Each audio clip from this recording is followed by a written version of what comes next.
Well, that intro banner, that all is going to have to get changed. But hey, whatever.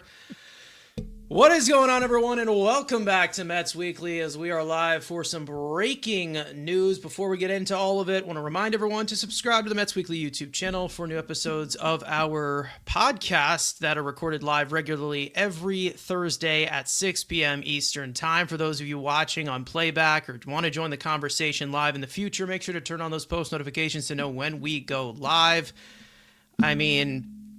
Follow us on X, TikTok, all that great stuff. Let's just get into the news. We are joined by Mets Central, Evan and Matt. They've been on here many times for breaking news before. And let's get into this one. So, for those of you who haven't heard, you're not on Twitter, or you didn't see it completely instantly, the Mets have acquired Marcus Semien from the Texas Rangers to shore up that defense up the middle, give us yet another infielder, because that's what this team needs, in exchange for Brandon Nimmo, the long-time tenured Met. Now, plenty to go over on this, plenty of things to unpack on this one. Andrew, this is your guy right here. We've talked about it all offseason about how there was no way this was going to happen. Too much. No way. Too many things had to happen. No trade clause. He was regressing defensively, and somehow the Mets are able to get it done. Shocked. What a great way. I'm shocked. Yeah. What a great Sunday. The Giants choking out of the game. The Eagles are picking the shit out of the Cowboys. I come downstairs to hang out with my dog, and I see a Twitter notification. I'm thinking, okay, let's see what the fuck this is. Oh, Pat. So now Nimmo's going to freaking Texas. What in the... Okay. Like we said, a lot of things had to go in, but maybe David Stearns made it ugly. Okay. What the fuck? There we go. Am I lagging still? Am I here? Yeah. You're lagging, but we can hear you. Am I here? You're lagging, but we can hear you. Okay, because my phone's my phone's like 3% here. Okay, so besides the point. Let's talk about it financially. You get out of 2 years of $20 million. That's what you get some long-term money off the books to take on a little bit of front money, which is fine. Marcus Semien is you want to talk about you get better defensively at second base. The other positive, this guarantees Jeff McNeil will not be on this roster. So at least if I'm losing my guy, left field's open. Jeff McNeil dying open, too. Big boy. Hey, big boy. Left field's open. They also can put him at DH or first base. He's a center. No, he's a center. No, he's a center fielder. No, don't start this bullshit. He's gone too. It's a downgrade horrifically offensively, but it's the improvement in the run prevention, and that's what he wants. And now you have a defensive up the middle defense of Marcus Semien and Francisco Lindor. And we'll see what happens in center, but you're set now, at least defensively, for the next 3 years. And Semien, he's getting his 35, is still grading out good defensively. So again, you're getting a hit offensively, which now, and also a right-handed bat, which was kind of the one problem we kept saying. Any upgrades the Mets make are going to be left-handed bats. You at least throw another right-handed bat into this lineup, which is fine. He's not a good one. It's not like prime Semien from like 3 years ago. The guy's 670 OPS and 699, so you can't even get the league average bat. But again, you get out of long-term money, which is good for the books. Now it opens up to, if this was the first chaos move, now literally anything's on the table. And that's kind of the good thing. At least now that the offseason has started, you open a spot in the outfield, you get out of some money. What other chaos? And there's more moves coming. What other chaos is David Stearns doing to this roster that desperately needed to be destroyed? Yeah, listen, we've talked about this core plenty. Core hasn't won anything. And if those changes are something that they want to make, I'm good with it. I love Nimmo. I think Nimmo's awesome. I think he's a good player. But again, we knew that end of the contract, he was starting to show his age. And I'm genuinely shocked either way. As Andrew's gonna probably configure his stuff better. But Evan, I'll go to you. I don't even know what to say. That's insane. I did not expect that to happen. Well, it's like you said though, that this core needed to be broken up, and Yeah. now that they're starting it, people are pissed off about it. You cannot. My main thing is you can't look at this trade in a vacuum, because if you look at this in a vacuum, obviously the Mets lose the trade because you're getting an older player, you're getting a guy that has not hit as well as Brandon Nimmo. Even though, sure, if you really want to argue, Semien, despite having a worse bat, had a higher WAR than Nimmo last year. I think that's a testament to both how good Semien is defensively and how bad Nimmo is defensively. But nonetheless, you can't look at this in a vacuum, because there's going to be changes in terms of wherever they go with the corner outfield spot. That's clearly something that they want to address now. And this is going to get me my head chopped off, but like, does this trade, and I'm not saying it does, but does this trade make a Jet Williams more expendable to where you can move him to help you get a Byron Buxton? You can move him to help you get a Fernando Tatis if the Padres are shopping him, and add another right-handed bat in this lineup and shore up your corner outfield defense? Or are they just going to spend the money now and bring back Alonso? Are they going to go out and sign a Kyle Schwarber to DH? Are they going to get Kyle Tucker, Cody Bellinger? This just opened up a lot of avenues, and that's really the main thing that I like about it. But I'll say this. If the Mets' plan is to replace Brandon Nimmo with Carson Bench next year, amongst other prospects, and have a rotating door, then I hate this move. But to me, I don't think that's going to be the case. And that's why I'm saying you can't look at this in a vacuum. And yeah, I mean, Will White's also bringing up a point that good clubhouse leader with Semien, won a World Series, if you want to look into that as well. But to me, it's the main thing is you can't look at this in a vacuum. No, yeah, I don't think you can. It's more of just how they improve in these certain areas, and they go in these different departments. And we knew that defense was going to be something that the Mets are going to aim for this offseason. I didn't expect them to get a more prolific bat such as Semien, or what a bat that was very prolific maybe a few years ago, but. I mean, it makes sense to the point of, right-handed bats in the lineup. It makes sense for many different Strike Blitz with a good comment avenues. too. Yeah, this is another one of those things where I know a lot of people like Nimmo. I know a lot of people love Nimmo. The guy next to me on the screen loves Nimmo. But if it is what is right for this team going forward that keeps them from their either inconsistencies, keeps them from their deficiencies as a team, Brandon Nimmo was in that category because he was looking like on a trajectory to be a designated hitter. And guess who you just signed to a near $800 million contract who might be a designated hitter in the future. So you can't have all of that tied down. Matt, you're also here as well. Again, I mean, raw thoughts here. Yeah, as always, great to be back. But I was shocked when it happened, and I'm still shocked sitting here, discussing this with you guys.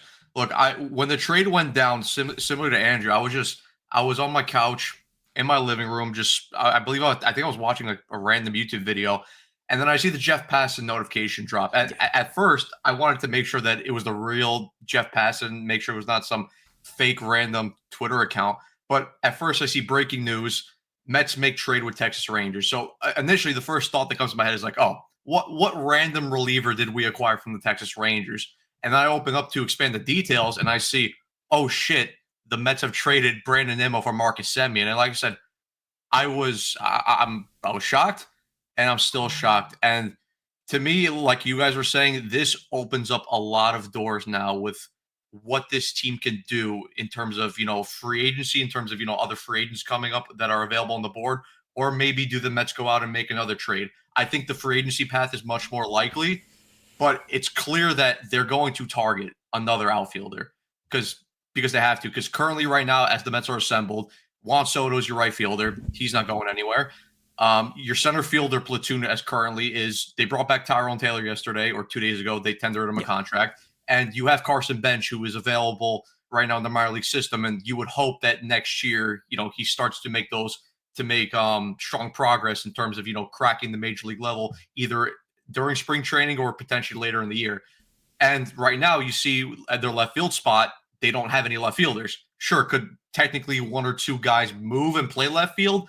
Yeah, they could, but ideally, you want to get someone that is, an impact bat and someone that is also great defensively. And I know the first two guys that come to our mind, look at the free agency market, was Cody Bellinger and Kyle Tucker. And I fully believe that the Mets and David Stearns and Steve Cohen, I fully believe that those two will be main priorities come the offseason, or we already in the offseason. Whether the Mets end up landing them, that's another story. But in my full opinion, I think those two are going to be the main two targets in terms of adding a big bet.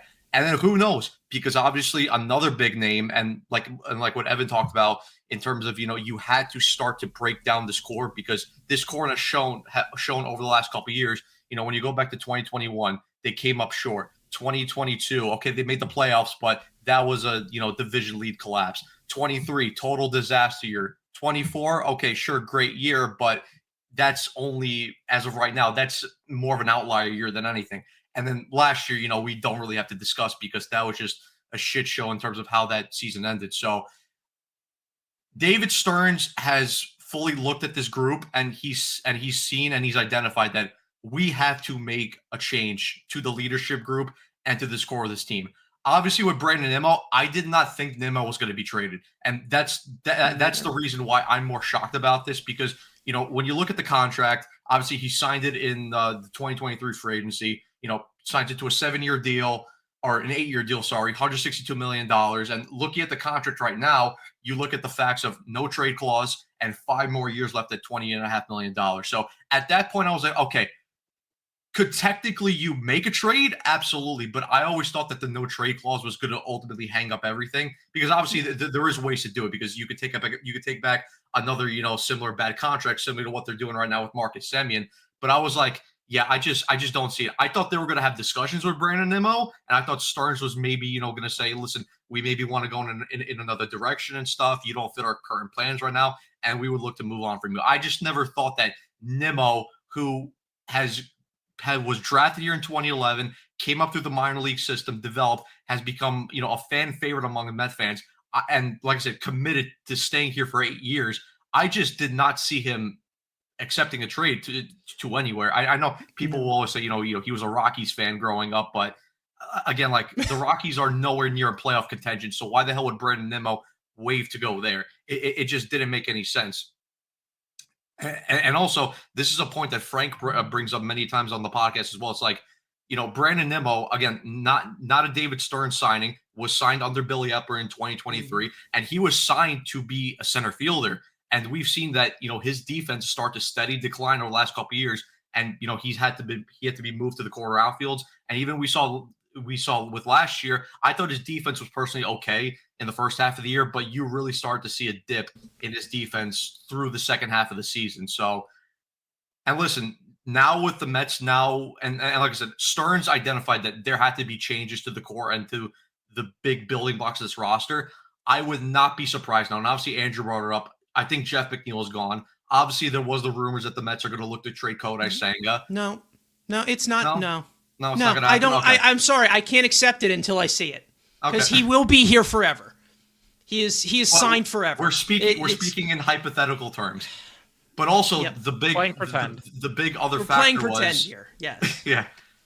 I personally think Pete Alonso's gone. I think this trade signifies that Could be. Pete Alonso's not going to be back here, because we always said that you have to move some part of the core. And obviously, when you look at the contract situations, Lindor's not going anywhere. You just signed Nimmo last year to a 15-year deal. The only two realistic targets that you could have moved was Nimmo, but again, you thought that wasn't going to happen. And then Pete Alonso was going to be free agent. Like I said, I just think Stearns has looked at this roster and has said, okay, we need to change something. And if I get rid of these two, quote unquote fan favorites, these quote unquote, big building blocks that has been, integral parts of this team, I think that, that he's going to look, okay, if I can replace these guys, I know I could get someone who, okay, maybe in terms of, offensive production, maybe is not better, but in terms of all around baseball player in contributing, offense, plate approach, defense, I think Stearns looks at it and says, okay, I could get two better baseball players that fit the mold that I want to build this team in. So obviously, like I said, the offseason is still early. There's still plenty of moves that's going to happen. And I share the same thought with Evan. I know people will look at this trade and say, what are the Mets doing? Brandon Nimmo is, much younger than Marcus Semien. Why would the Mets be looking to this trade? But I would look at it in like the sense that Evan was saying, like, for now, I'm 50-50 on the trade. I want to see how the rest of the offseason goes before I make a full final assessment on what this trade really is. Yeah, listen, I am on both sides of whatever they see fit to make changes and move on to, I was fine with. I've said it many, many times on our show. If they want to move on from pieces in the core that they could move on from, do it. Because this team has not won anything. This core has not won anything. And even if we want to talk about the entire timeline of Pete Alonso being here since 2019, nothing. There's not a single piece of hardware that merits them continuing to invest money into this core that continues to underachieve. And again, I was also okay with if you wanted to bring back this core under new coaches, because I did not like these coaches. We've talked about it. Evan and I even went live, when they fired everyone and talked about the aftermath of Eric Chavez, even with Jeremy Hefner, like, that type of mentality and the type of message that was being sent, it wasn't great. But if they feel like they need to go a little bit deeper, that is fine. And I was never one to say that Brandon Nimmo needs to stay and he's untouchable. I was always the one to say, oh, well, how are we going to move this? It's like almost impossible to move this. And they did it. They were able to do it. We got a chat here from Armand here saying that John Heyman tweeted that the Mets are sending over $5 million to the Rangers to offset the dollar difference, which does make sense. So when it is, so they're covering, what is it? They're covering $5 million of Nimmo's contract, I guess? Yeah, it sounds like that, because apparently, I guess Nimmo's was backloaded or something, and that's why he's making more. Okay. So that makes a little bit more sense as to what it is, but it's a 1-for-1 deal, and I'm really, really shocked, to be honest. But when you look at this in a technical sense here, the Mets just upgraded their defense up the middle. They just got rid of a near aircraft carrier contract that is on the books to make the team better with other moves in the outfield. And they did it without even trading a single prospect. So that means that they currently have ammo. Now, does that make me say that, oh, well, you're just putting chips into Marcus Semien? Maybe. I do believe that Marcus Semien can be a productive piece for this team. Is there a possibility where he is just god-awful next year? Maybe. There it is. But sure-handing us up the middle. I never liked, from the very beginning, Francisco Lindor and Jeff McNeil as a double play combo. Never did. Acuna's inexperienced, and his bat does not belong in the lineup. Brett Beatty is an inexperienced second baseman, whether he played a respectable one or not. All of these different options, they just weren't good enough. And to get a veteran like Marcus Semien to sure-hand yourself up the middle, maybe he plays in the lower third of the lineup if he's not hitting well. But I do think that you have an offensive output that can at least be respectable compared to what we're seeing from some of these young guys in the infield where we don't know what consistency we can get from them. So from what John Heyman also said on Twitter, he says the trade appears to be an attempt to get more right-handed for the Mets, obviously, because they have a lot of left-handed bats, and improve the defense for the Mets, which is true. You get rid of one of your worst defenders, and you bring in one of the best defenders at second base. I am hoping this means that Jeff McNeil is gone, but to be honest, I still have a blurry vision of him being in left field on opening day. So, if they actually made an upgrade, that would mean that Jeff McNeil will be gone. There's a lot of different moving pieces. If Jeff McNeil is still here, I will not understand what's going on here. Because does that mean that we're really just going to put Jeff McNeil out there in center field when David Stearns already said publicly that he's going to spend less time in center field this year? Are we moving Soto to left field? Like what? Are we moving Soto to left field, keeping Tyrone Taylor, waiting for Carson Bench, and then putting Tucker in signing Tucker and putting him in right field? Like, what is the object here? I'm really wondering. One of these infielders has to go because you just added another one. So I don't know who's going to get moved, but someone's going to have to get moved. And I don't know if McNeil is going to be enough because you're still going to have a non-depth bench of young players. So, no. And McNeil is not going to play third over Beatty. No. So that's not going to end up happening. But I guess that report from Jeff Passan, what was it, last week, that even Brandon Nimmo can be had, that turned out to be true. So, I don't know. And I went full on out and said, I do not see this happening. It's almost impossible. He said that he wants to be a Met, and I'm not mad. I'm not mad. Maybe some people are mad because they like Nimmo, but this team has won nothing for me to play favorites. The only favorite I have is the true American Brooks Raley. That's it. Until Edwin Diaz, but technically he's not a Met right now. I was going to say, unless Diaz comes back. But, yeah, I mean, that's the thing, though. Like, there's just... Someone commented earlier, I think Strike Blitz, when I was talking about that before, how he was saying there's way more options in the outfield versus second base or just any other infield options. Because if it wasn't this, what were you going to do? Sign Alex Bregman, which that might have been a contract that you'll regret at some point as well, especially considering what if he just opt out of.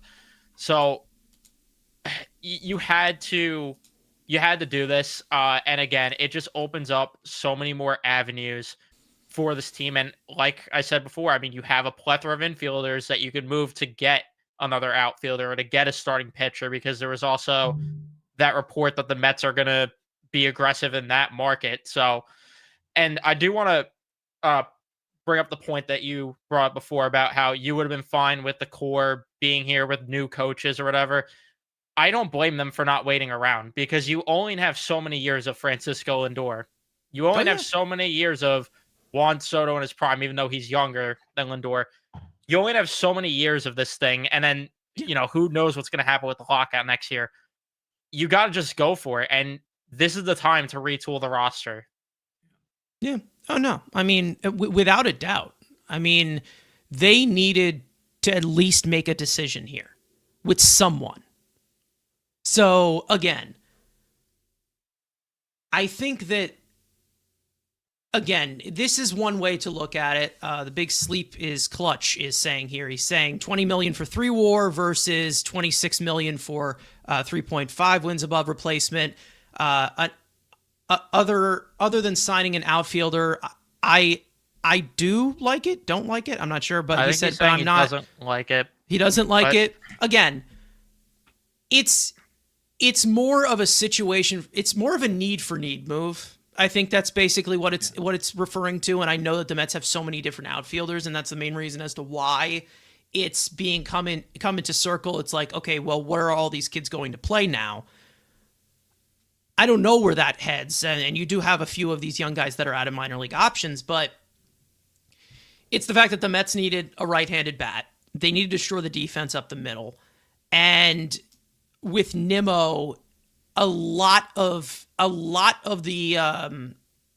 things were barricading the Mets from having more of a flexible roster if they kept Nimmo around, because there were plenty of options in the outfield on the free agent market. There also is a DH situation that he probably would have had to be in if they made any of those upgrades. So it makes the roster a little bit more flexible in this sense, which I am 100% fine with. I love Nimmo. I'm a huge fan of Nimmo. I wish him the best in Texas, but if it is the right thing for this team, I understand this move completely. 100% understand the move completely, especially when we heard from David Stern saying we're prioritizing run prevention. Yeah. And the other important part also is that, over the past couple weeks, ever since the report, from Stearns' press conference at the end of the season, we've seen the Mets be linked to multiple second basemen throughout the last couple weeks. I know the Ketel Marte rumors were out there, even though I didn't really think the Mets had a good shot to land Ketel Marte, because I think if they're going to make a trade with their prospects, I think they're going to be more likely to send it to Detroit for a guy like Tarek Skubal, a big-time ace type like that. So I never thought the Ketel Marte trade was going to happen. Obviously, there was the rumors, and I predicted in my personal offseason plans, I thought that they were going to go more after a guy like Brandon Donovan. Obviously, there was also the Bo Bichette rumors that they could have signed him, move him to second base as well. I never really, was a big fan of that either, but like you said, Carson, they had to make the defensive improvements up the middle, and it also helps you with bringing in another right-handed bat, because this Mets lineup desperately needed another right-handed bat, because even when you look at all the big time free agents on the free agent market this year, specifically more in terms of outfielders and DH, because again, Kyle Schwarber, left-handed hitter, Cody Bellinger, left-handed hitter. And then I believe Kyle Tucker's a left-handed hitter as well. So they, like you said, they needed to bring in another right-handed hitter. That was important, because if they're going to go after one of these big guys, you're going to be adding another left-handed hitter, or maybe they even go after two hitters. If they don't decide to bring back Pete Alonso and they decide to bring in two lefties. But like you said, it also, when you look at it, it makes the team a lot more versatile in terms of how you actually want to set up this team. Because if you're looking at it, right, let's say the Mets go out and they sign Cody Bellinger, right? Well, now you have a possible, defensive plan where, you could play Cody Bellinger in left field. You can move him to first base. Maybe, if you sign Kyle Schwarber for DH, I know he's not the best, defensive, player in terms, but if you need him for a game, you could slide him to the corner outfield, or, or even like if they're going to sign Kyle Tucker as well, because he's going to spend majority of his playing time in the outfield. So this trade, like we were saying, it opens up a lot more versatility for this Mets team in terms of how they want to attack the offseason and what type of players they want to go after and sign. And I want to jump in too with the Alonso and Schwarber thing, because if they are either keeping Alonso or bringing back Schwarber, obviously Schwarber's already a full-time DH. Alonso, it sounds like, based on everything we heard, they want to give him more DH reps. Brandon Nimmo would take away some of those DH reps, because by the end of this contract, you literally would not be able to move this contract in 2 or 3 years, most likely. You would be screwed, because you would have Brandon Nimmo, who already is regressing heavily defensively, needing DH reps. Then you would have Schwarber, who is a full-time DH, or Alonso, who needs DH reps. So, like Matt said, I mean, this opens up avenues entirely. And then Juan Soto, at some point, you might need him to DH. So it's like you had to move one of your 50 different DHs. And that's something that I talked about ad nauseum during the season, is that it feels like the Mets have a bunch of DHs plus Francisco Lindor. Like, that's what it felt like throughout the season. Yeah, it's more of just the deficiencies of the team that I feel like are just being, watered down as of right now. And it's more of the mindset of David Stearns, where he likes guys who actually provide tools and can give you that versatility or give you value other than the bat. And I think that that's the main mindset that kind of has to be pushed off a little bit here, with a lot of Mets fans looking at this trade right now, and they're saying, oh, well, Semien did not have as good of a season as Nimmo, so this is a bad trade. No, we're talking about the deficiencies of this team. We're talking about defensive range. We are talking about your arm at second base, a double play partner. Mets were one of the worst teams at turning double plays. Marcus Semien with Texas, one of the best teams at turning double plays. It's all of these different factors as to why the Mets always fall short, because they have deficiencies on this team of players who are too one-dimensional. And yes, prolific hitting is great, and it can cover a lot of sins. But when it all comes down to it, Defense up the middle matters. Base running matters. All of these different factors matter for a good baseball team. Good hitter does not mean elite player, or bad hitter doesn't mean that that guy can't contribute in any way. And I do think that Semien is probably lined up to have a little bit better of a season. And if he's not his complete old self, that is fine. But if he does have a better season, last year, for the first time ever, he dealt with some injuries. He did. And obviously, with him being in the middle of his 30s, injuries are more possible. But we all know that Marcus Semien, one of his biggest assets, was always he posts every day. He's always putting up 700 plus plate appearances every single season. And again, if the Mets do see this to just shore up the defense up the middle, and also see this as an opportunity to break down this surplus of infielders who are all not really that good, please, by any means, please do it. Because the Mets have sent so much of a message for so long that it does not matter who has these shortcomings, who's this low ceiling player. We will take him, we will give him all of this playing time. We've done, Jeff McNeil, as he gets older, will continue to be less dimensions of a player. Pete Alonso does not give you any tools but his bat. Juan Soto will not give you any other tools besides his bat. Francisco Lindor is the only guy that they have traded for, they've brought in, that can give you multiple tools. He's a winning type of ball player.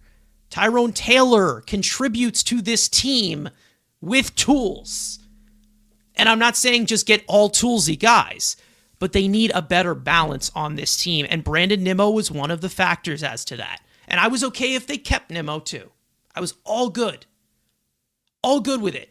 And it was like, okay, you know what? We just want new coaches. That's fine too. But if they go in a different direction for a team that has failed 4 times in the last 5 years, I'm okay with that too. I was open to anything. And to be honest, if they make another outfield move and that ends up being a trade for Luis Robert, I'm not opposed to that either, because the defense up the middle gets better. The tools on this team gets better. Does anybody realize how the Braves have beaten us so many times? With tools, with all dimensions of the game. Not to mention the Dodgers do that as well. Yep. What actually won the World Series for the Dodgers? Andy Paez making a ridiculous catch with the bases loaded.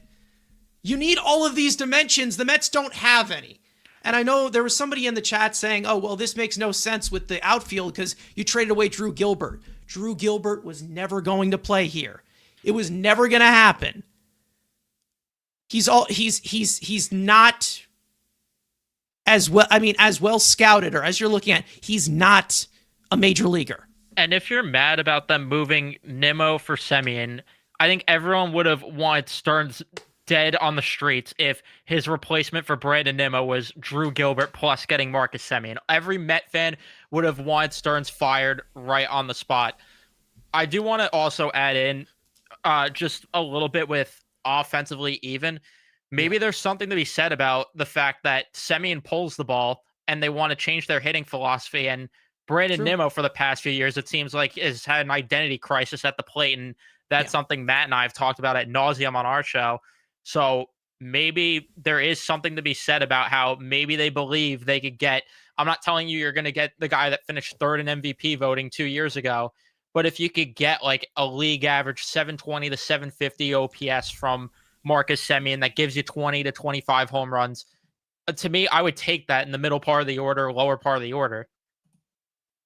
It's the fact of we are getting out of this mindset to where, well, we have a prospect here, we have a player here, let's just put him in left field. Let's put Ryan Clifford in left field. Like this is the type of thing. It's like, stop putting these guys out of position.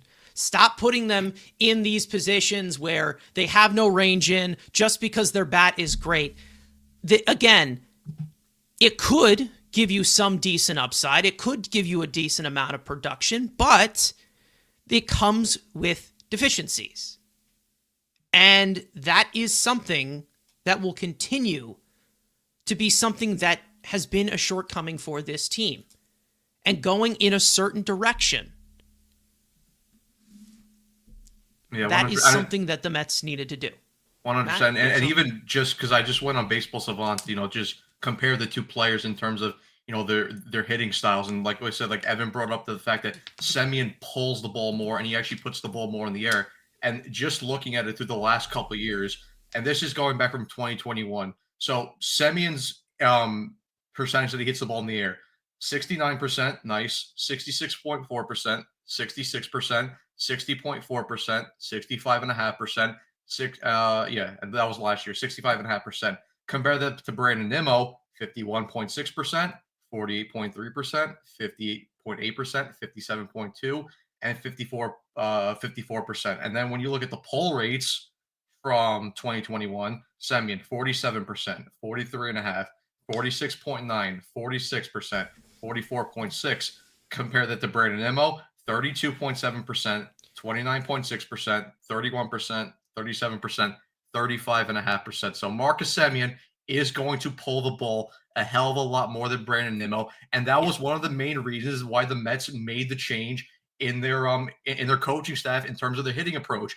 That's the reason why they brought in guys like Jeff Albert and Troy Snitker to work on them, because they want to pull the ball in the air more. They want to hit the ball in the air more, and they want to do more damage. And listen, and like what Evan said, maybe you're not going to get, and I don't think you're going to get 2021, 2022 MVP level Marcus Semien, but even under these coaches, because this is something that we talked about even before we went live. If the Mets made this trade and the hitting coaches were still guys like Eric Chavez and Jeremy Barnes, I would have no hope that you could see maybe Marcus Semien resurge to even above major league average, above average major league bat. But now with under guys like Troy Snitker and Jeff Albert, I could actually see, and again, we have to wait to see, how the guys implement their current coaching philosophies. But we have a much better chance of seeing Semien be the older type of player he was under this current coaching regime than the old coaching regime that we had to watch for the past 4 to 3 years. We'll see how the changes are made. There's still plenty of things to go, but I'm seeing so far Marcus Semien, the first domino to fall. It seems like for their big for their big off season that it seems to change the culture. Moves. It's the first in a series of culture changing moves, but it seems like it's someone who would fit the mold of a Jeff Albert hitter, fit the mold of a Troy Snitker hitter. So we'll see. I don't know, but it seems like his bat fits Citi Field well. He would have had 2 more home runs at Citi Field, and obviously that's more of a 162 game sample, and you play 81 there. But again, I am all good with this. I'm fine with it, but it's more of the fact of putting guys in the position that they should be playing. That is the main reason as to why. And when we talk about deficiencies on this team, the defense was a massive issue.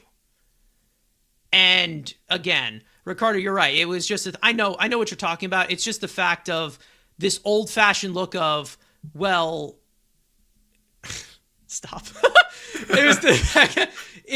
It's this old-fashioned look of, well, this guy's bat is great. Get him in the lineup. It doesn't matter about his defense. It doesn't matter if he can't run the bases. He can't do anything else.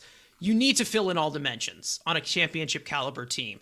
And I'm tired of seeing this team be a near $400 million payroll and still have so many deficiencies and so many different problems that, again, even for a guy like Marcus Semien, who is going to be 35 years old this year, 81 percentile in sprint speed. So again, this is a guy who can still move. He can give you more dimensions compared to someone like Brandon Nimmo, who his bat is his best asset. That's it. And all the other assets are a completely different dimension of levels. And again, this team isn't finished. It's not at all. You look at this roster right now, Ronnie Mauricio is our starting DH on Fangraphs. They are going to continue to make culture-changing moves. They are going to continue to change the culture. Can I get a yeah? Yeah. So, yeah, so Vientos will not be playing left field, but right now he is. So it's funny in that way. Williams is most likely to get traded now. Maybe. I don't know. I think Acuna is probably the most likely to get traded, to be honest. More likely than McNeil. But that's just me, because I know that McNeil can play left field, and he's a great utility man. So, you never know. He's going to try first base now, too. He should try first base. Andrew, you've been awfully quiet. I know you're kind of mourning the loss of your buddy here, but, I mean, it makes sense, right? They did the right thing. It's not personal, right? It's not personal. Same thing goes for if we're talking about letting Pete Alonso go. It's not personal. What have they been doing? Hasn't been working, so they got to make changes. I'm all for it. Well, I mean, it would have been nice to let Alonso walk first, but besides the point. Yeah, again, like what was you go back to the original stream when he signed that contract. What was the first words out of our mouth? Well, out of my mouth. This contract sucks, but I'm okay because it's my guy. So again, he did the right thing to clean the books out long term. But like we've said, like I'm not judging this. Like we continue to say, I want to see who the replacement is. I want to see what the rest of this offseason looks like. I want to make sure Jeff McNeil is shot out of a freaking cannon. Like there needs to be a couple of check marks. Pete Alonso's eating ice cream in Boston. Like there has to be checkpoints that needed to hit, which I'll be fine with. But again, I'm not going to lose my shit. I do appreciate David Stearns for not making. I was going to record a Nimmo video. Thanks for throwing that on the back burner. Now I don't got to record that video. So, thanks, David. You're making my life a lot easier. But again, like I'm not. I mean, again, you can now get creative because, like we talk about with like Jet Williams, now you got some prospects blocked. Now you can definitely trade. That's all these prospects: Jet, Reimer, Beatty, Acuna. Like now you have second base. He's not going anywhere. Like that's your second baseman for at least this year and probably next year. So now, no more of this. Like you said, let's play guys out of position. Jet, get ready to learn Detroit. Jeff McNeil, get ready to learn, Taiwanese, Japanese baseball. Like, clear these guys out. It's fine. Again, we'll see. Again, like we say, like maybe you get a little bit of a bounce back. Even if you get like a 700 OPS out of Semien and good defense, it's second base. Again, this fan base is gassing up. Again, this is how it is, how low the bar is. They gas up McNeil and Beatty that can play second base at 111 and 110 WRC, like 100 WRC plus. If Semien does that with better defense, David Stearns gets horny, thinking about good run prevention instead of creating the runs he wants to make. He wants to make all these diving plays, and whenever he gets those little scoops, glove flip from Semien to Lindor, David Stearns in the freaking office is gonna go crazy. But again, it's a winning move that, again, fans are going to like because it's a fan favorite going away. And I understand. Again, fans are going to be irrational. Again, I'm probably going to go cry after this. But you know what?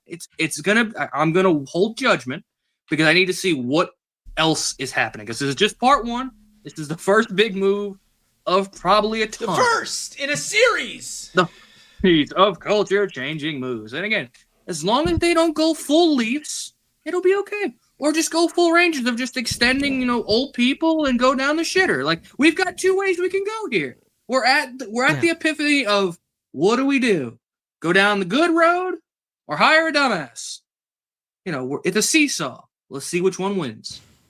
I don't know. I think they did a good job with this because again, they reconstructed the roster and avenues of the roster without moving anything else. They just swapped out Semien, and they swapped for Nimmo, which opens up the infield possibilities, the outfield possibilities, shores you up the middle. I think they did a good job. I think they did fine. I think this is a perfect move here to fix problems from last year and kind of fill in the gap of deficiencies with this team. But still, a lot more has to be done. A lot more. Obviously, pitching staff has still not been addressed yet. Stearns, the fuck you doing, man? Like, but this I think was the right move. Again, I was probably going to call anything the right move because there's so many pieces on this team that limit them from being better at different types of dimensions, whether it's their contract or the certain depth on the roster. And we'll see what happens. We will see what happens. Because if they were to get somebody to shore up the defense, let's say in center field, let's say they bring in Luis Robert, who, again, has offensive upside. I know a lot of people don't like it because bad batting average. But if you were to bring in Luis Robert, you know that you're shoring up the defense up the middle, unless he turns into Jose Siri and is not able to do that. But if they bring in, let's say, Robert to take center field, Tyrone Taylor is your fourth outfielder is playing left field. You bring in somebody else. I don't know what they do there, but that basically gives you more dimensions on your defensive core where it's like, oh wait, what else are we missing here? First base. Wait a minute, that guy Pete Alonso. We can bring him back. You see how that works? Getting rid of somebody like Brandon Nimmo opens up an avenue as to where you can bring in better defenders to complement with, let's say, bring back that guy Pete Alonso, and everybody can put their polar bear hats on, go to Shake Shack, and have so much fun trying to get an autograph from Pete Alonso, which is very, very fun, as I've heard. Right, Andrew? And I'm not saying Luis Robert is the move. Again, I'm not saying Luis Robert is the move. I'm not saying it.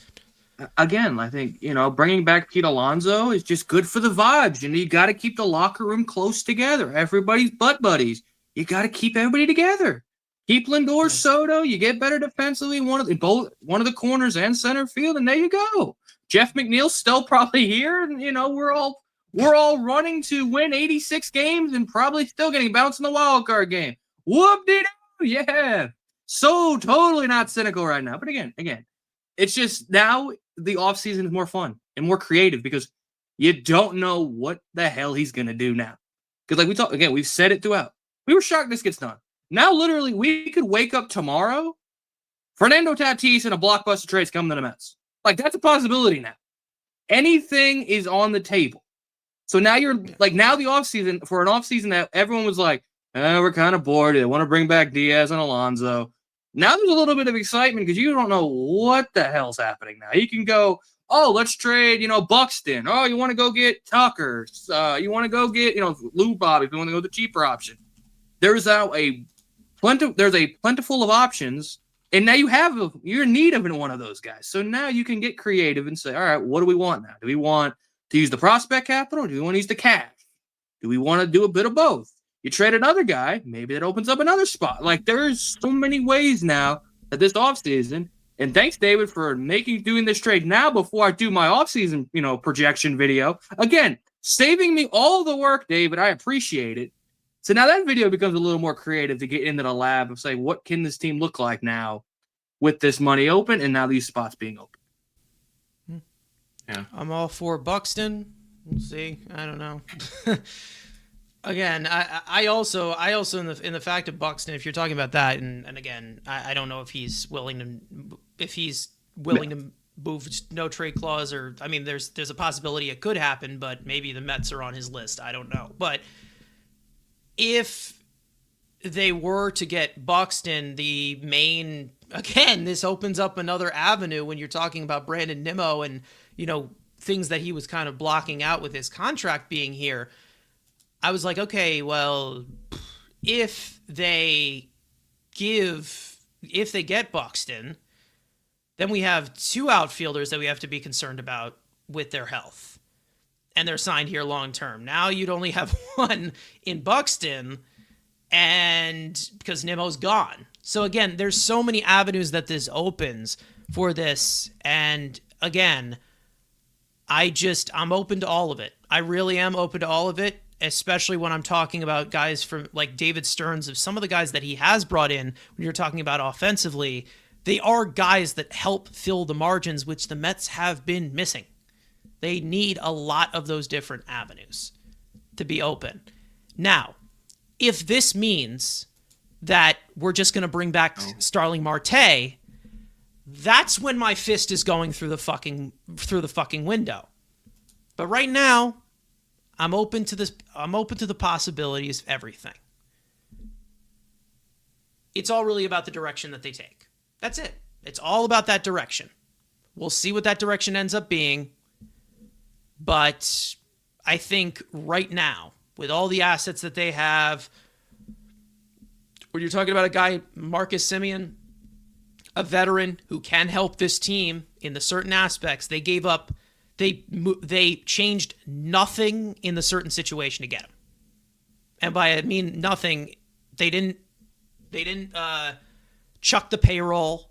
They didn't change the payroll at all. I'm pretty sure they added $5 million or something. They added something. I don't know. But nothing monumental. And now that opens up basically a complete offseason like Semien has been on this team the whole time. Like, it's basically just roster construction. No prospects are gone.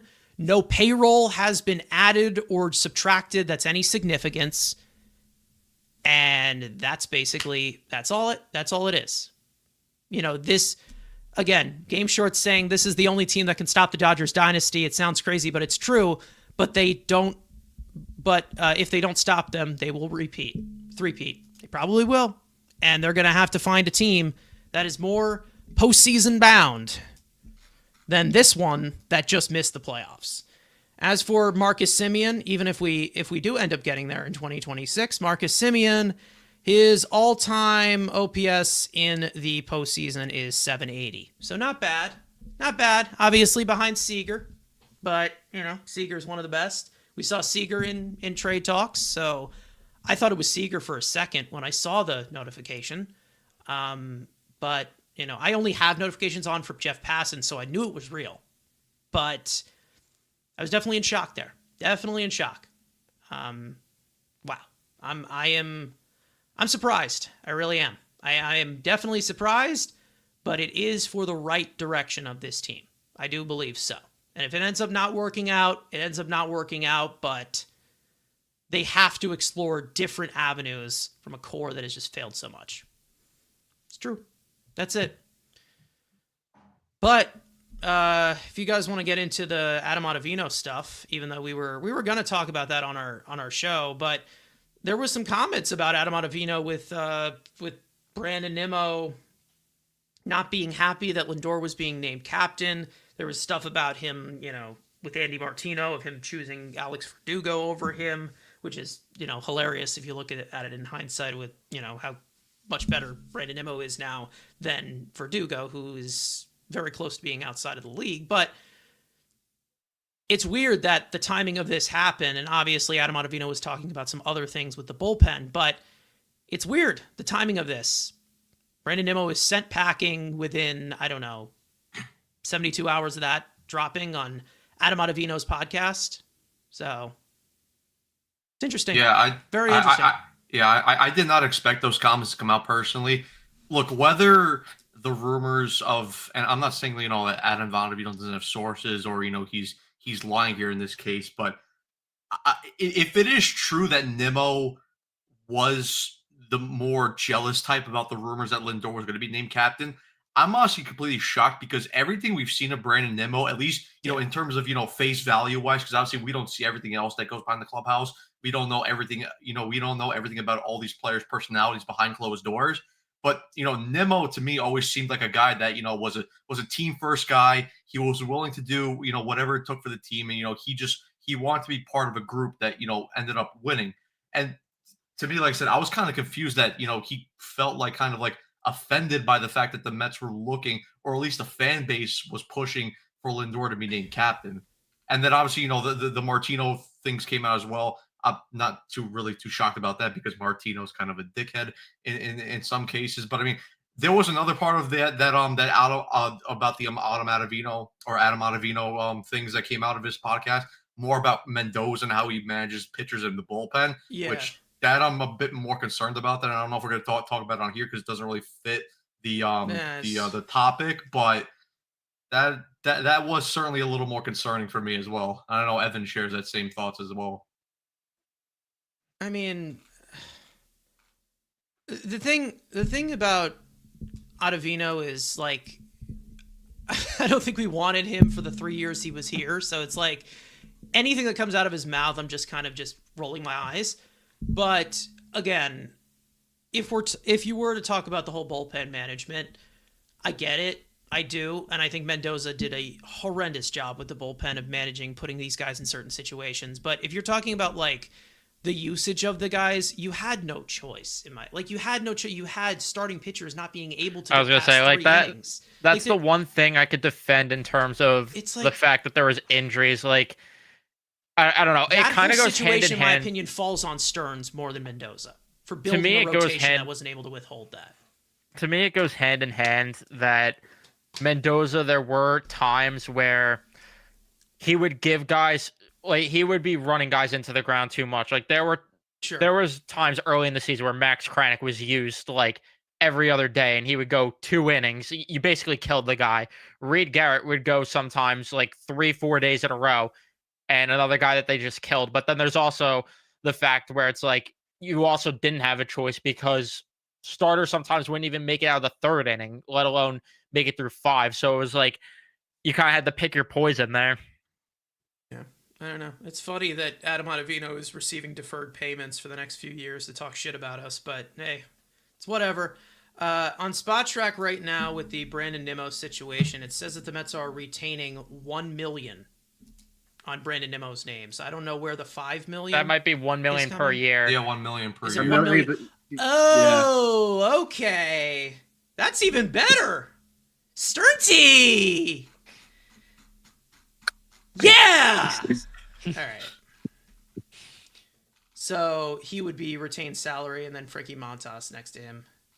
Cute. Yeah. Okay. Good job, David. Yeah. Meh. Montas, yeah. Yeah. Jesus Christ. Okay. He was gonna give us innings, guys. It's okay. It's about the innings. Actually, I think the payroll went down. Pretty sure. Did it? Yeah, because I think well, no, because Semien this year at least gets the payrolls making $26 million. Nimmo's making 20 and a half, or 19 and almost a half with Texas plus. Okay, so it goes up technically ish, right? Okay. Marginally. And then once Senga and McNeil are gone. It's okay. I see it going down on Spot Track because they got rid of Montas, so they retained his salary, but it's not on the active payroll until the season starts. So all right, that makes sense. Never mind. False alarm, everyone.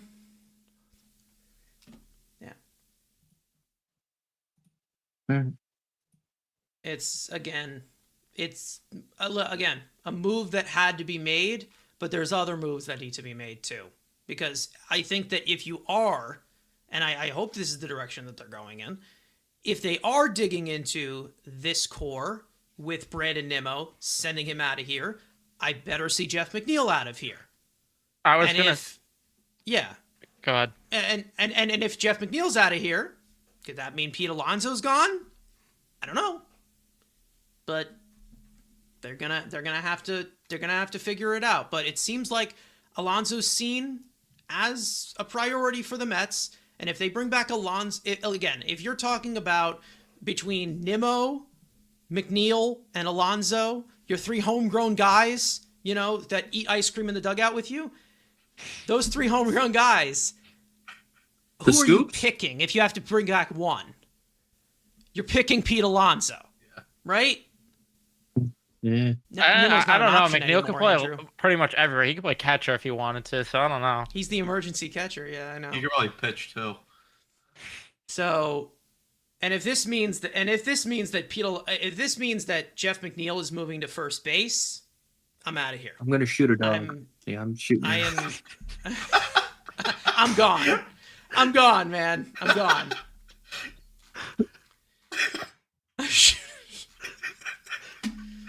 Oh God. Monetization button's on YouTube. You can't do shit. I Can't do shit. So with what I was gonna say before that, I was gonna say that I feel like this trade had to happen before Senga and McNeil get moved because you had to this was the biggest trade of them all, and you had to see what you were getting here before you could clear Senga and McNeil off the Bucks. I could be wrong, but I feel like just logically it makes sense in that regard. Yeah, I mean, I'm expecting more culture changing moves, more retooling. But if Jeff McNeil isn't gone because they were able to move Nimmo, like, first of all, just for trolling me, but it's like stupid mouse is a piece of shit. Anyways, See, he could say it, but I can't. no, my computer mouse is a piece of shit. I can't say that. Well, yeah. I guess the one thing I'll against bouncing off what Evan said. I mean, now with Semien, does that kind of maybe loosen kind of the leverage the Mets have in a sense because they obviously have the second baseman. It's not like, well, we need to keep Jeff McNeil. Like even we all kind of expect. No, if McNeil he can is play somehow, everywhere. Well, He can play on the moon. It's not like there's a better version of Jeff McNeil. It's on the trade market that everybody and their mother now wants. Again, who's younger, better hair, actually plays good defense and out in the outfield. Better wait, there hair, is, but again, but I mean, even still, I guess you can maybe lock him in for 8 years just because of better hair. Eat shit. I mean, he's a ginger. I mean, do you really want to lock him up to a 7x7? That didn't work well for that one team, so I don't want to give him a 7x7 to a ginger. Nobody really wants that in the year of 2025. But again, if you get McNeil out of here, well, Matt's out here cracking like a cackling cat over here, so it's all good. Besides the point, sympathy chuckles. Okay. But again, I guess my thing is now, okay, he's out of here. If Semien, the problem is with Semien here being at 3 years, it's a 3-year deal, whatever money's left, you do have to move Jet to an extent. And we expect him to go big market hunting for a starting pitcher. This makes Jet even more expendable. Like it's not even just talking to McNeil. It makes every infielder more expendable. Oh yeah, but Acuna's got the same value as the penny does nowadays. Like nobody cares. He's not a like Beatty has a little more value, but like Jet's the one second baseman. If somebody's trying to get, it's Jet because one, he's the only the natural athletic great towers over everybody. You kind of have to move him now. If it's for a starter, if it's for an outfielder, Jet becomes the expendable piece that you just have to get him out of here. Not have to get him out of here, but let's say you could keep a team wants Jet and you get to keep a starting pitcher. Now you could maybe be more willing to give up Jet to say keep maybe some starting pitching. It's like the team wants Jet over maybe giving up another starting pitcher. So that's kind of the benefit now of having a second baseman. And again, just we'll see what happens with McNeil and everybody else. I don't know. Can't Jet play the outfield? He probably shouldn't be. It's kind of like 3 foot to have a 5 foot. What is he? 5'8" center fielder. Something like that. I mean, we already tried that. We traded for dude. one. He sucked. Yeah. The Mole Dog. We bringing him back? No, Bringing back Mullins? Acuna and Jet Williams are going to play center field together. Remember that? Oh yeah, that's right. God. Stuck on top of each other in a trench coat. Damn. We're bringing back Aaron Altair. Oh no. Keon Broxton. What are we talking about here? Keon Broxton's coming back. Who do you think will be our first baseman on opening day? Ty France. I like it. We're bringing back Dom Smith, guys. We're bringing back Dom Smith. God, Jesus. One great guy out, one great guy in. One great guy back in. I'm not gonna make that. Right. Nope, I'm not making that. After 14 years in the organization, Brandon Nimmo's gone. Wow. No Rowdy Tellez. Oh man. Maybe. No, we don't. No more fat people. We got enough fat people in this organization. Yeah, this could. I mean, it could mean Bellinger. You never know. Yeah, because he could play first base and he could play first base. He's better in the corners. Or just Carson Bench. You got two spots to win. Pick one. If Tyrone Taylor has a good spring training, he's in center, you're in left, bud. They're gonna sign friggin' Aubrey missed a kick. That's crazy. All jokes aside, Ty France is a good bench player. The problem is that you already have so many bench spots like that are already filled. You already have 3 bench spots filled right now. Exactly, and he just won the Gold Glove at first base, and we're talking about run prevention. By Pete Alonso, high Ty France. Run prevention, baby. So we don't care about bats. We only want good gloves. We want to be a bunch of noodles with good gloves. We want to run prevent. Is Semien a noodle? Well, Didn't ask. Yeah, exactly. Exactly. Yeah. Well, bad OPS. Brett Beatty got better OPS than this guy. He's not making $25 million. Just saying. Brett Beatty is 35 years old. Well, Brett Beatty is going to get traded at 35 years old because, we'll see who's on the move. I'm excited. Let's see. If this is the only trade that they make, I'll be very, very confused. Let's just say that. Jet Williams is definitely going to get traded now. I have no idea. No idea. Igor does not have a good glove game. Shorts for you. Have you watched Ranger games? Guy gets beat glove. He has no 5-hole, no glove side anymore. Dude, I think Matt Murray should play first base. That's the kind of glove we need at first base. Our best goalie just got hurt, actually. He's probably going on IR. Stole 40 bases with a high on base percentage. Those are tools. Sure. But that's more stretching it to give an ability. I've been watching. They make me excited for the Mets again. All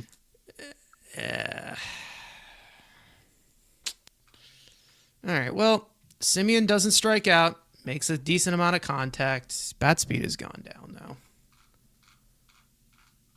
Who else we get from the Nimmo trade? Just Semien. 1 for 1, which makes it so much more shocking to me. Like that's what really I was really, really surprised to see 1 for 1. Which again, it's bad contract for bad contract, but usually you see some other moving parts for this, not just like a dump for dump, Usually you don't. Unless you're like the Angels, like bad teams do this kind of dumb shit. Not, is it bad? I was low-key kind of expecting like an Evan Carter back with it when the original trade came. I'm thinking like, okay, then maybe they get a young outfielder back for cheap, and then like you said, the 1 for 1 is like, huh? All right. I thought they were gonna get like some sort of reliever back at least. To be honest with you, just like someone that Stearns is horny for that we don't think is good. Some bullshit like that. Trade has been working for several days. Brandon waived his no trade clause, pushing the trade to make becoming official. Wow. Now, I thought we were going to get Dom Hamill back in the trade, honestly. Hamill back. Damn.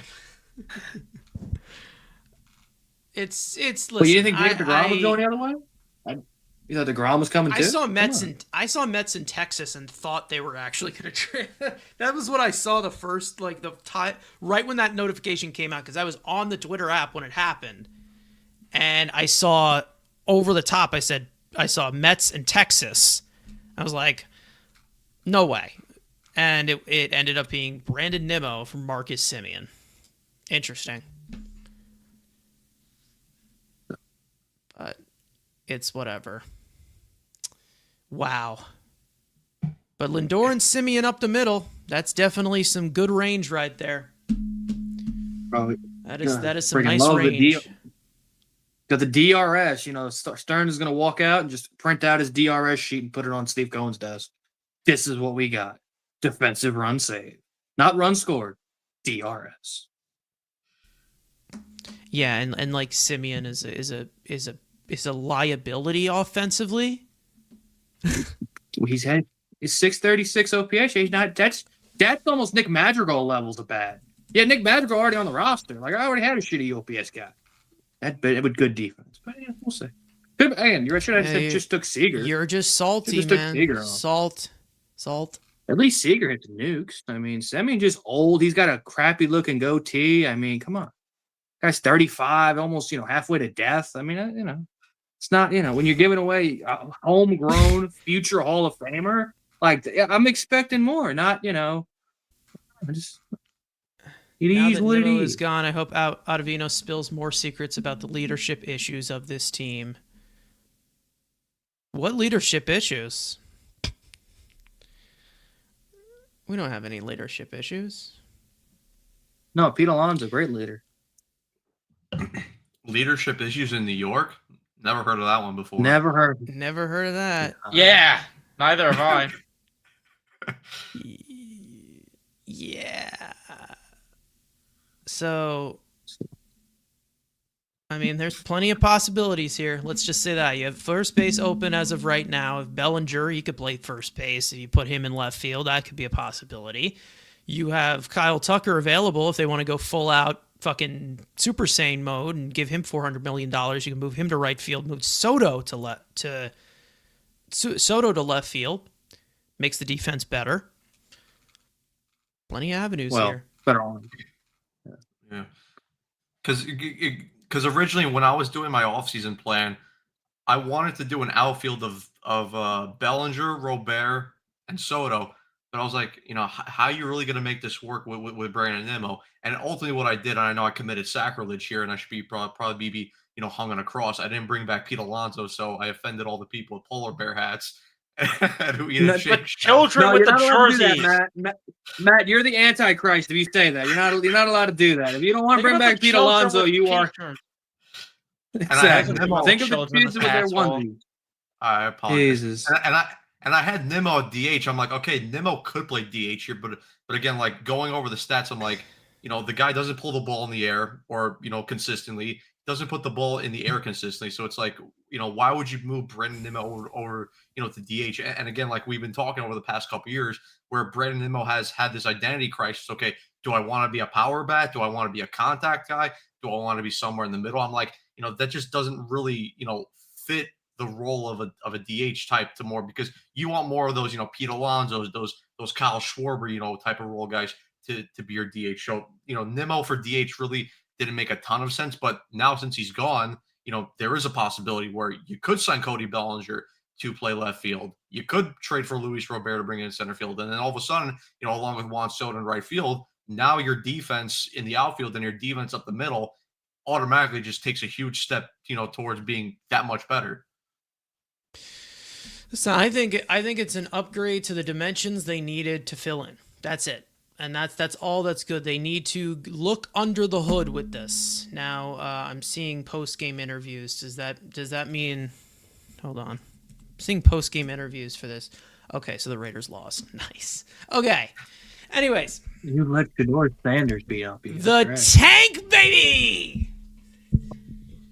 Hop on, Raider Nation! Cannons, bitch!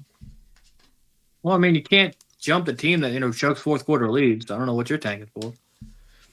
Greatest three-quarter team of all time. We're fine.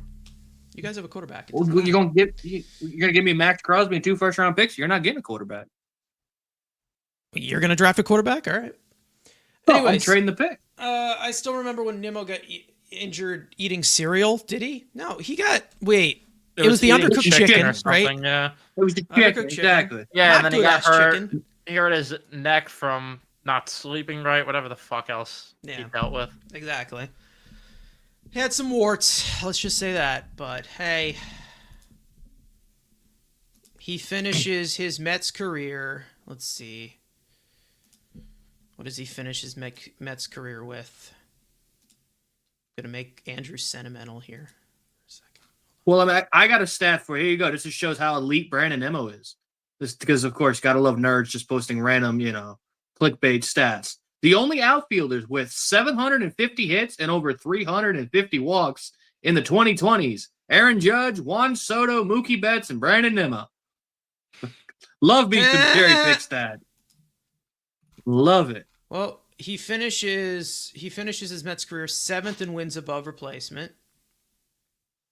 135 home runs, 463 runs batted in, a 262 average, a 364 on base percentage, a 438 slugging, a 126 weighted runs created plus. So, Brandon Nimmo, it's been fun. Go be great, King. Go slay in Texas. Couldn't Go even slay trade him to the Texas Royals. Cookie. He won't be couldn't the even trade him to the scapegoat Royals. in the playoffs.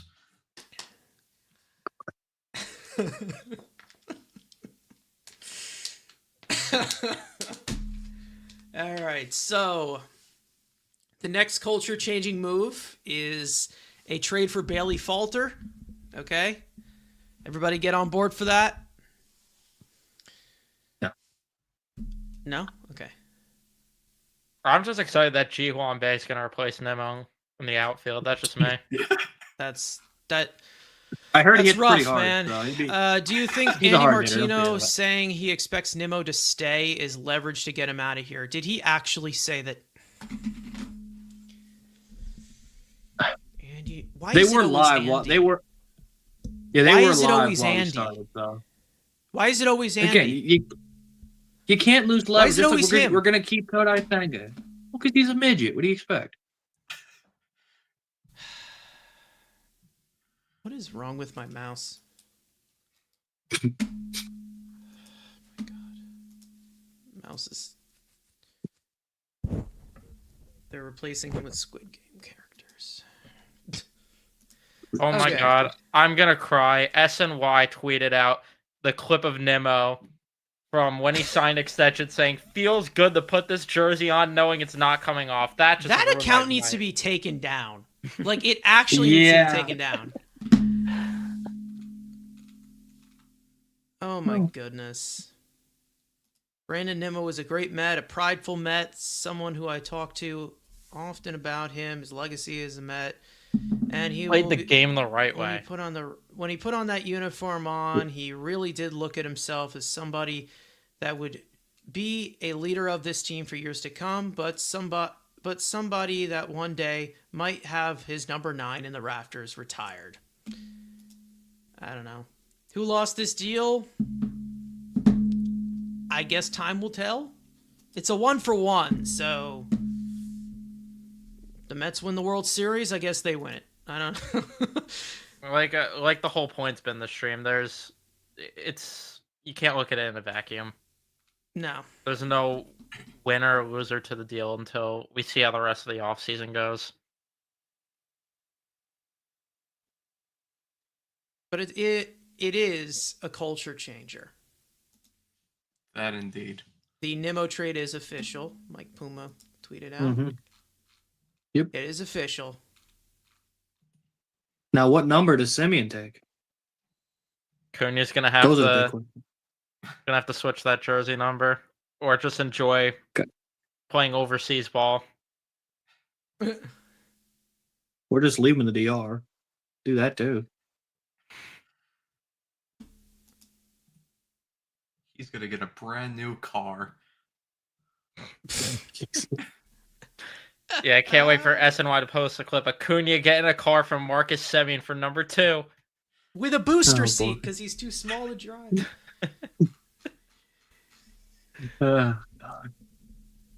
I see into the future the Mets will take down the Astros in 6 to win the World Series. Semien has a great year. Bellinger wins World Series MVP. You good with that, Andrew? It happened. I Yay. mean, I Yeah, doubt it. pretend. Yay. I mean, pretend land. Yeah, it's great. Yeah. Yeah, but is Pete Alonso back? Because I don't give a shit if they win a World Series if Pete Alonso's not on this team. Yeah, I want Alonso Exactly. breaking the records. Same. I need him 500 homers in a uniform that he shoots out a polar bear after he hits number 500. Like, just He shoots More- out a more polar important. bear. He shoots out a polar bear. because that's more Oh, important. my It's all God. about the kids and all about jerseys than actually winning World Series. So, you know, Hey, you can't forget the give, you know, You can't forget the Boy. Polar Burger stand. Oh God, polar bear. You know, $57 for an average piece of cow. Yeah, that's a great idea. Named after a polar bear. Jesus Christ, gotta love you, Steve. Let's get creative. I mean, oh, I'm not gonna. Well, Semien you can have the semen shakes. I mean, that works. That's something for you that you want to do. Vanilla milkshake. Come on, a little bit of hot fudge, and you're good. There you go. There you go, Steve. You love marketing dumb. The dumb shit. There you go.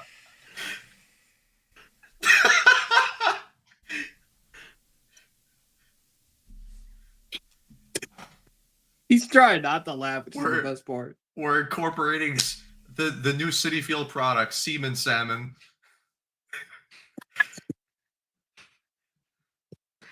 Semien Semen. That's the name of the stand. Oh, he's trying. He's fucking. Yeah, that's not. Yeah, listen, that's not vanilla ice cream, man.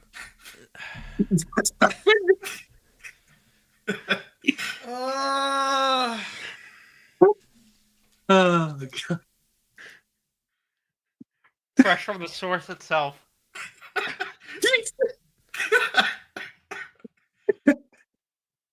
Oh God. Oh. What? Okay, cool. You wanted to pop in? Cool. There you go. You happy? You happy? But I guess again, it could be worse. It could be worse. We could have just brought back Wilfredo Tovar to play second base. So maybe Semien can have a better Mets career than Wilfredo Tovar or Jed Lowry. I mean, he's got a really high bar. As long as it's better than Jed Lowry, which the bar is 6 feet under on that one, but I kind of want a Neil Walker back, so I can see Terry Collins call someone a cocksucker again. Bro, I need a Reese Havens. I need a Reese Havens reunion. That's what I need. The big 2025. Unreal, man.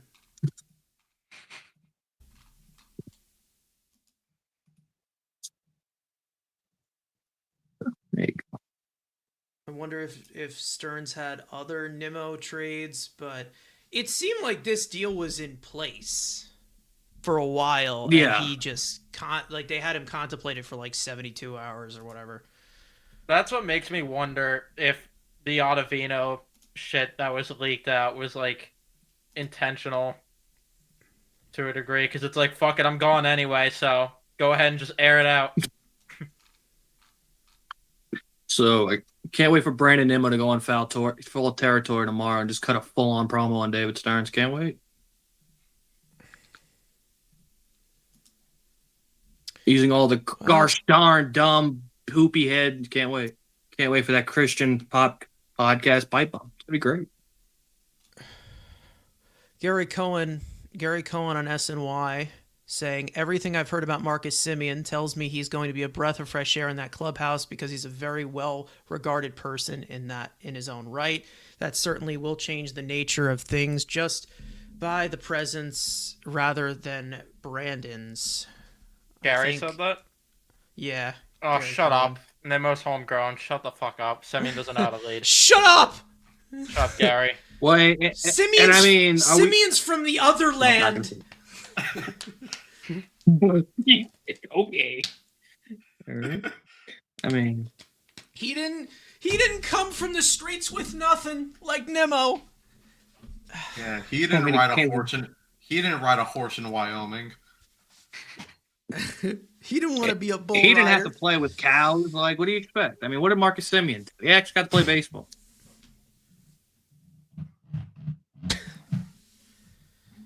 All right. Brandon had to use cows as infielders. I mean, what do you expect?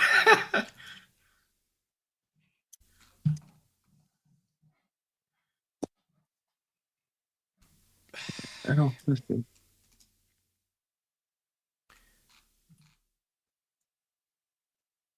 This is just... It's wild. Wild. Let's see if there's any comments that we missed up here. Just gotta look up. Yeah, I looked up. Look up. That's where 9 is going. It doesn't feel the same. It's not the same. Expect the Mets to make a call about Yordan Alvarez. Playing pretend. Well, he hits. He's a DH, and we don't really do that type of thing. So No, bring back we just Winker. want exactly. We want good gloves and good defense. No, No, we need to bring offense, so he JD doesn't fit Martinez that. back. Was Is that a that the Nimmo Nimmo point to the sky? No. No, different reference, but it works that way. Jordan DH would be sick. He's on a really good contract, to be honest, but he had a really rough year, right? Oh, he's hurt. Yeah, with, Yeah, he's with hurt. injuries. But he was the, you know, who was his hitting coach when Jordan completely broke out? Troy Snicker? Eric Chavez. Oh yeah, he owes everything to that man. Yeah, Jordan. I mean, Jordan still had a decent year, but he was hurt the whole fucking year. So Jordan strictly as a DH. How about we get Bro, I can't wait for we trade. Let's get Jordan as a DH and then let's sign Kyle Schwarber for left field. No, Schwarber's Jeez, playing catcher again. Oh yeah, that's Yeah, right. get him back behind the plate. Trade Alvarez. Yeah, get him back behind the plate. I mean, he's built like a mini fridge. All you do is just block it. Well, you don't got to catch it. Just block it. You'll be all right. This just opens up so many possibilities. Do. Can't wait. I can't wait for the WFA calls on Monday. How did David Stearns trade this guy, Brandon Nimmo, to the Texas Rangers for a fucking horse and a cow? Think of 230 last year. How can we do this? He was a homegrown guy. 262. You're talking 230 versus 262. Oh God. Yep, that sounds about right. Wait, I just thought. Does this open the Luisa Rise possibility now? Get rid of freaking put Shut the fuck Luisa up, Rise in Oh, left a platoon of In Jeff left field? McNeil and Luis Ariz him at in left- first base? No, put a Rise in the outfield. He's not playing the right position. He needs to go stick him in left field. Now Luis Ariz. Now that's a culture changer right there. That's saying I don't want to hit for anything. Let's just hit slap noodle singles. I mean, That it could really, be worse. It like could be this eaten really wrong. was, when you think about it, because I saw some people saying this on Twitter. This is basically the closest thing you'll see to an NBA trade, like where the salaries are being just just lined up and there's nothing else. Yeah.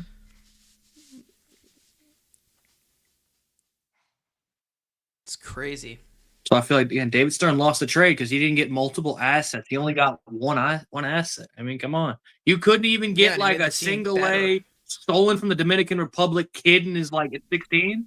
Like couldn't even do that. Had to just go 1 for 1. I mean, that's it's not good asset management if you think about it. Well, when you think about it, If you do something, you might get a thought. when you do think Yeah. about it, That after You know, guys, I had a thought. I had an epiphany. I think that's there wasn't Andrew also doesn't- another guy Andrew that the just Mets doesn't get the apparently. joke. I saw it. yeah, I I'm saw it completely lost. on. Okay. I saw it on Spot Track. I don't know if you guys saw this, but their recent transactions obviously says the Nimmo deal, but what was his name? Joe Darlin Perez. They also signed him. I don't remember that happening. I don't know who that is. That's a creative player. We don't need to Back in the dumpster he goes. I mean, listen, Mets fans, you wanted moves? There's your damn move. Yeah. There's your freaking move. And as long as we I feel bring like we back the polar bear with the polar hats, it's okay. And the polar burger and the polar fries and the polar jump off a cliff, we'll be all right. He's gonna shoot a polar bear. I He's think gonna next, shoot out a polar bear. I personally So, think next they gotta replace technically- the apple with a polar bear too. So Oh, technically in 2026, Brandon Nimmo and Richard Lovelady will have the same salary on the Mets payroll. On that note, I think we've hit our quota before I end up saying something that gets us thrown off the YouTube algorithm. You've already said enough.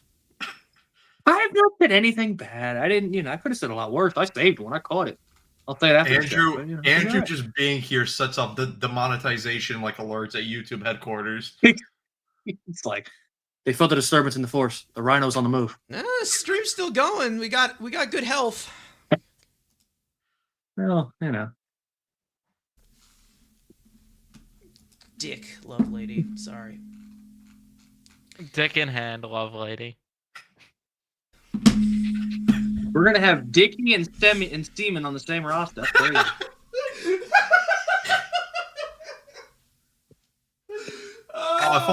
If only Semien could play catcher, so then Dick could pitch to Semien. Dude, exactly. Dick, he could catch you from. Oh man, that's. If only Semien's first name was. friendly. If only his first name was John.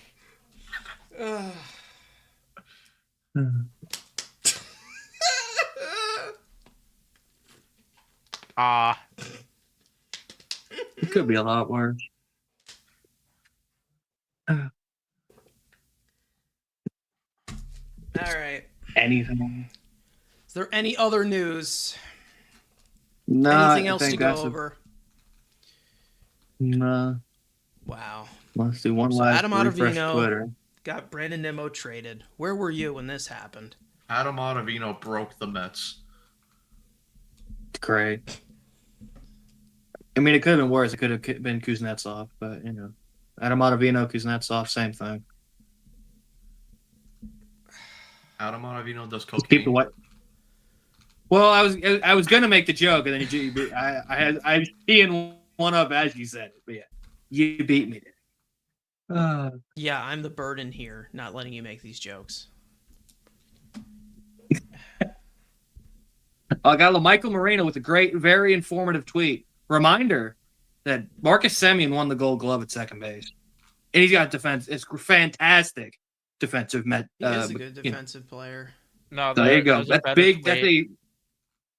Oh boy, what do you There's a better got? tweet from him. One thing is certain about this Brandon Nimmo trade: there will be no hitter in their franchise history to run the first base as fast as he did on walks.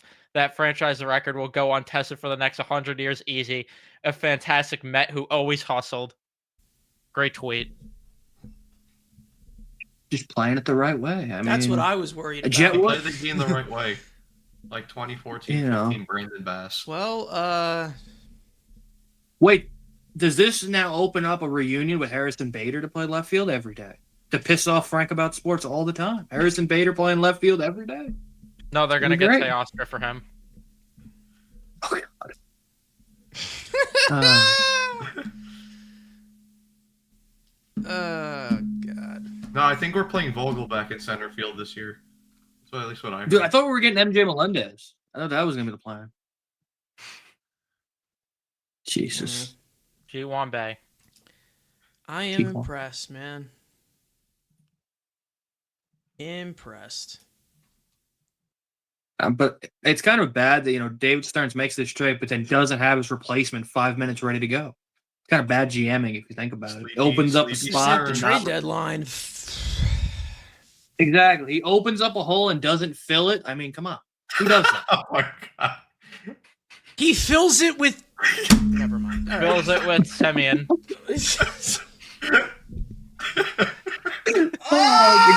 Again. Yeah, I think somebody just hit that red button. We'll see you guys next time. Son of a bitch! Clip this for Mets Weekly After All right. Dark. Here you go. I can't wait to see this on the Mets Weekly TikTok. The Mets Weekly OnlyFans page. You have plenty of content for TikToks. There you Ah, go. God. Have fun. Oh, God. All right. We're going to wrap this up here. One more time, the Mets have acquired Marcus Semien from the Texas Rangers in exchange for lifetime Met, Brandon Nimmo, and we'll see what next moves are on the horizon here. We'll see. Either way, make sure to go follow Evan and Matt. Their links are in the description. Make sure to follow all the co-hosts individually. I'm pretty sure Frank is going to post a video as well about this trade, obviously with the news breaking shockingly Either way, obviously we will not have a podcast episode to record live this week because it is Thanksgiving and everyone should be with their family and not worrying about a baseball team. So we will be back next Thursday, but there will be some videos out during the week. Either way, one more time, Mets acquire Marcus Semien for Brandon Nimmo, and we will see you guys next time.